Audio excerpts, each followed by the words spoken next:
Hi, folks.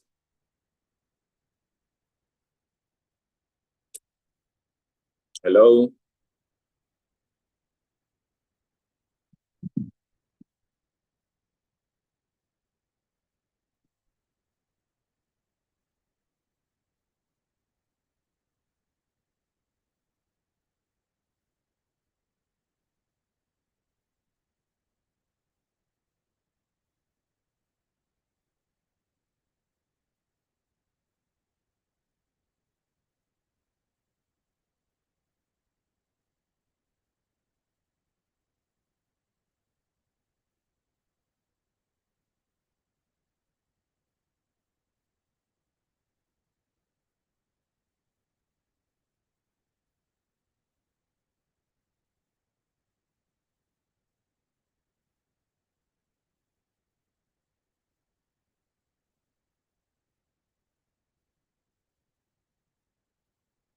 Yeah, hello.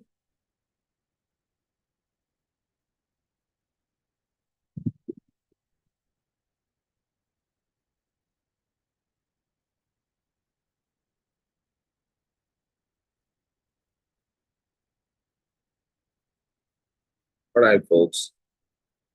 Hello. How are you today? So my name is Engineer Kunle Lorondare.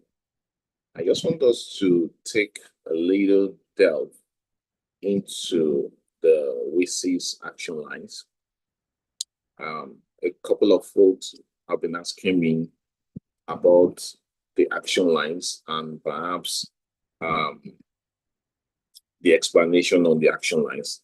And that's why I've taken it upon myself to do this short video so that at least some of us can understand what the action lines are.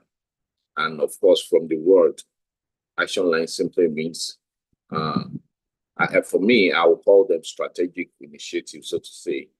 Those are the things we have to do. Initiatives have to do with actions, you know. So if you're talking about these action lines, that's to do with strategic initiatives that requires our, of course, action, as the word goes. So briefly, I want to talk about that. So specifically, there are 9 action lines of the WSIS, so to say, and in the year 2025, which of course is the year we are in now, we are actually looking at review of WSIS even after 20 years of operation. So we'll like to delve into that so that at least people will appreciate what exactly are these action lines. So take, for example, action line C1. As a matter of fact, I'm going to start in that serial order. I mean, starting from C1 to C2 to C3 and so forth, and so on and so forth, so to say. So action line C1, which of course is the role of government and all stakeholders. So what that means is that we want to know what exactly the government and all other stakeholders are supposed to be doing when it comes to WSIS. And you will agree with me that WSIS was designed based on multi-stakeholderism. What that means is that a lot of stakeholders, or let me say specific stakeholders, have been identified within the context of the WSIS document. And those stakeholders are supposed to be part and parcel of the action lines. So we have defined some, activities for them. We're talking about government as, at the central, because government has a role to play in the WSIS, excuse me. And yeah, other stakeholders too have roles to play. Very good examples are the academia, the civil society, the private organization, the business community, and as a matter of fact, the emerging stakeholders like the teens, the aged, the digitally illiterate, and so on and so forth. And all all these are stakeholders are supposed to have roles to play, and essentially, you will want to come to terms with the fact that there is one wonderful end product of WSIS, which of course is the IGF, that is the Internet Governance Forum, where we all meet to discuss and try to solve issues that border on the development of the internet, so to say. So we are all supposed to be having conversations around issues that border on the internet, as it were, in one of the end products of which is the Internet Governance Forum. So the roles include coming together, having conversations, and you will agree that government has a central role to play more, because even after the conversation, we believe that governments, right, as it were, talking about different climes now, are supposed to take those conversations to their country, where they're going to expatiate on it in such a way as to see which one is relevant within their clients and to take actions based on that. And of course, the other stakeholders too, they have roles to play. Take, for example, the private community, under where we have the business community. They may take business opportunities from whatever has been discussed, and based on all those agreeable points, that may be their unique selling points. You never can tell. And the other stakeholder, like the civil society too, which is more like a watchdog, they're supposed to be around to see what exactly is being done and to contribute in such a way as to ensure that there is an enabling environment, equal opportunities for everybody, to ensure that all issues that border on all the stakeholders are well taken care of. So each stakeholder has its own role to play. And of course, the academia, they have a role to play when it comes to research and development. You will agree with me that the dons working within the ivory towers are known for doing excellent research. And we believe that they need to keep on doing the research in such a way as to ensure that this space is growing. Then let's quickly go to C2, Action Line C2. That is information and communication infrastructure. You will agree with me that all these issues we're talking about are based on the fact that we have the infrastructure. Talking about the internet infrastructure, it's because the infrastructures are there. That's why we're able to even come to together to have conversation around issues that border on the internet, so to say. So the infrastructure needs to be taken care of, and the infrastructure needs to be built. And we need to also consider the fact that the infrastructure has not gotten to some places. I'm talking about the underserved and unserved areas, and those places need to be reached so that everybody can actually have access to the infrastructure. And the next one, which is the Action Line C3, is actually linked with this. When you have the infrastructure built, put on ground, and available, then you need to start talking about accessibility. Accessibility in the sense that people are supposed to have access to the infrastructure, and they should use it to process information and knowledge. When you browse the internet, when you go through the internet, what you're trying to do is you're trying to access the information, and you need to use the information for certain purposes. And another issue is that, you need to, sometimes you need to do one or two things on the internet instead of maybe traveling from your village to a particular place where you need to process some things. It is now easier for you to access the information online and perhaps process whatever you need to process online. So, for example, maybe you want to apply for visa, you want to apply for international passport, or you want to see a doctor. Instead of going to the hospital and queue up for 6 hours or 5 hours, depending on the situation in your own environment. There are situations now that require you to just go online, just make a booking. And once you have made your booking, let's say you have a booking for 2 p.m., you don't need to go and sit in the hospital for 4 or 5 hours. All you need to do is to do your proper calculation to be sure of how much time you need to get to the hospital. If it is 30 minutes, if it is 1 hour. And once you know that, voila, you can actually plan towards that. So at the end of the day, probably you may not just need to wait for 15 minutes before you see your doctor. And after that, you can go home. So that is some of the instances that have to do with action line C3. Then we have action line C4. That is capacity building, skills, and education. You will agree with me that not everybody is digitally literate, and even for those that are digitally literate, there are levels. So there are some things that you may want to do, and probably you need to ask other people to help you. Why? Because probably you don't have that requisite knowledge to do whatever you want to do. So we need to build capacity in that regard. In terms of building capacity for those that don't even have the capacity at all, those that are digitally illiterate, we need to build capacity for them. And of course, those that are digitally illiterate, they need to upskill so that they will be able to do other things that they cannot do on a good day.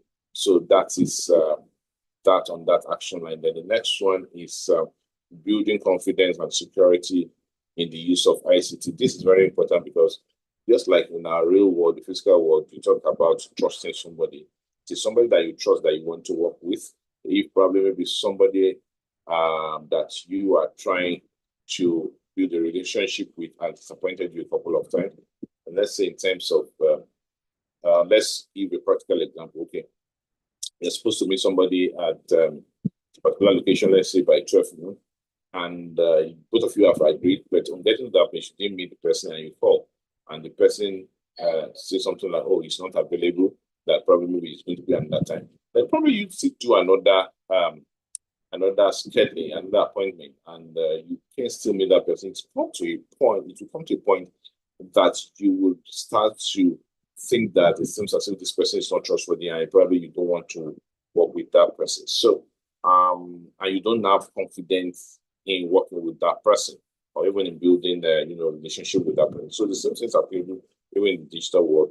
When you build confidence and security in the use of ICT, when you are digitally literate, because it gets to a particular point that you know that you can actually do whatever you need to do. Why? Because you have built your skill, you are digitally literate, so you can do a lot of things. So that alone has brought about the confidence. And of course, this can be looked at from two perspectives. That's on one hand, talking about your own personal perspective, confidence. Then on the other hand, the confidence in the system that you are using. You need to be sure that the system is secure. Talking about the security of the internet. We believe that the internet should be open, but safe and secured, right? So we need to be sure that the internet is secured. So there are a lot of organizations that are doing a lot of things in that regard, like the Internet Corporation for Assigned Names and number. We have some advisory communities that are actually trying to advise to ensure that the internet is secure, the internet is safe, and so on and so forth. And we've been talking about the root servers too. So those are some of the issues that need to be, taken care of. And of course, the developers too, they need to ensure that whatever they are putting on that net is put within a secure space. So you talk about, okay, you want to do, let's say, financial transaction, and the URL to your banking app is showing something like HTTP. HTTP is maybe hypertext transfer protocol. That may not be secured, but when you see something like HTTP, that's hypertext transfer protocol secured. That is telling you that the system is secure, and you are advised to go ahead and use it, so to say. Then, in terms of that, you now realize that when the system is secure, then you have confidence in it. So you can see that there are two perspectives to this issue. Then the next action point I want to mention is C6, that's Enabling Environment Policy and Regulation. This, of course, remember when I started the other time, I talked about the government of course being the central room and so on and so forth. So here, this is one of the places where we actually need the government. However, not the government in the government also play the central room center. Yeah, they are the one to bring the other stakeholders group together in terms of building regulation and all that. But the regulation must be human-centric. So if you are going to have a regulation, you need to invite other stakeholders to contribute to the regulation so that at least they will make it to be more robust, and that issues or concerns that they have will be dealt with, so that at the end of the day you have a regulation that is fit for use within your ecosystem, within your client. And of course, at the same time, it's human-centric. So you see how the regulations or the guideline or frameworks are supposed to come up in terms of having a regulation. And interestingly, nowadays, there are even some regulations that are actually coming out that, of course, they start from other stakeholders. However,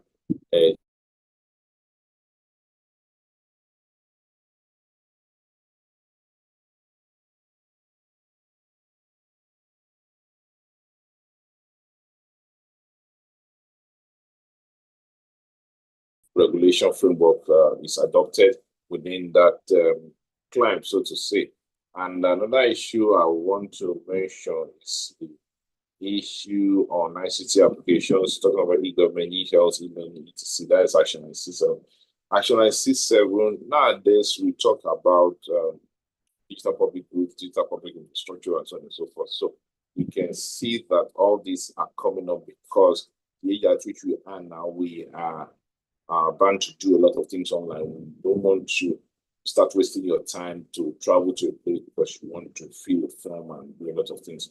So the issue of e-government has come to stay with all the e-health. And I think I mentioned, I cited an example when I was explaining some other things earlier on. And even e-learning too has come to stay, especially post-COVID. Post-COVID, we have realized that, education can be taught within the four walls of the classroom, but it has gone beyond that. A lot of things are being done online, and you can now actually get educated online. You can learn a lot of things online. So we talk about e-learning and so on and so forth. So this is very important to research too, because it helps us to ensure that the society is well educated and people can learn even online, and that's why we call it e-learning. And people can actually, see their doctor online. That's why we talk about e-health. When you're seeing doctor, they can be treated online. When you have an appointment, you can have an appointment online. You see the doctor online, and after that, you prescribe the drugs and whatever you need to do. That is if you don't require a test. If you require a test, they will send you to a laboratory where you are going to get tested, and based on the results, you may not need to even carry the results. All you need to do is just to say, okay, based on your complaints, okay, you have been recommended to go and do certain tests, and it sends it online to that laboratory where you're supposed to do the test. You may even ask for your location, so that you may now know the closest laboratory to you based on the database available to him. Once that is done, it sends you to that place, and of course, you don't need to travel far before you get to that place. Probably the closest place is just 5 minutes walk.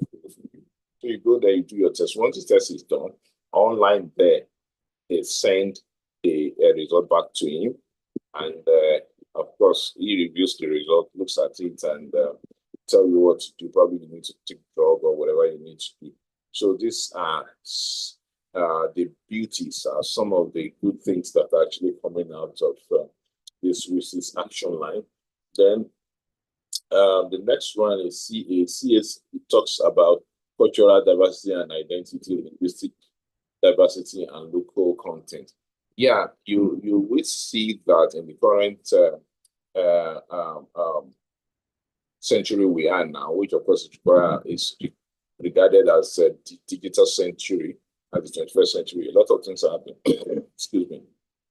A lot of things are happening, but one thing that is very common, or the common denominator to everything, is that the internet has come to stay. Digital technology has come to stay with us, and we need to live with them. However, we need to make them human-centric. So we need to now look at how we can ensure that this cultural diversity and identity is even brought online. In most places, you will see that we can actually access the internet, maybe using some certain languages, for example, maybe English and so on and so forth. But we are looking at, okay, how can we ensure that the internet can be accessed in other languages like local languages. And yeah, there are a lot of initiatives coming up. For example, there's something we call universal acceptance, which of course speaks to the fact that, yes, the email address we use should be written in our local dialects, in our local languages, so to say, so to speak. And of course, the domain name servers too. I was talking about internationalized domain names. So all those initiatives are coming up. Kudos to Internet Operations for identifying names and numbers. But however, we believe that we need to take it to the next level. Next level in the sense that we should be able to have all contents in or other dialects, other languages. If you open a particular site, let's say, okay, let me talk about a site that is maybe majorly in English. Let's say maybe a Yahoo or maybe a Google site. It should be able to okay, yeah, I mean, interpret in let's say in Hausa language or Igbo language. We should be able to see the whole content in that language and everything, so that at least those people that are not learned in English language will be able to, appreciate what is being done. So that speaks to the issue of cultural diversity and other things. And talking about the local content part of it, we want a situation whereby local contents are actually seen online. Yeah, a lot of local contents are coming up, but we want it to be universal and at the same time 100%. So it won't be a matter of maybe some part, but everything is available to be seen in maybe your local language in terms of linguistics and your cultural stuff cultural diversity can also be seen. And interestingly, we're looking at the metaverse now, which I think is going to be more interesting. And yeah, that is one phenomenon that, of course, we cannot run away from when it comes to cultural diversity. Because, say, for example, you want to put your own site on metaverse, and it is to promote your culture. Definitely, everything has to be in your language, in your local dialect, in your identity, and that's the only way, because metaverse speaks to having a virtual world where you can see things. So if you want to say, let's say, something that is local, and of course you need to put the picture there, so it has to be that local thing, right, with that local name, yeah, that is actually put in the virtual world so that people can see the way it is in, let's say, in Nigeria or in Ghana or in Zimbabwe or in Mexico and so on and so forth. Take, for example, let's say Yankari Game Reserve. There is no other way you can put Yankari Game Reserve in the virtual world than painting the Yankari Game Reserve the way it is here in Nigeria and putting it and the metaverse, because that is the only way we can actually appreciate what you are talking about. That is the only way we can see that this is actually Yankari Game Reserve. Okay, so that is Action Lines C. The Action Lines C talks to media, traditional and new.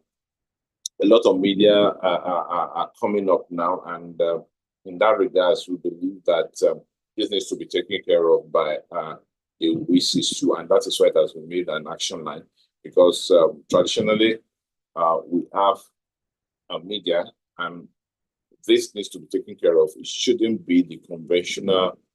It shouldn't be the conventional media alone.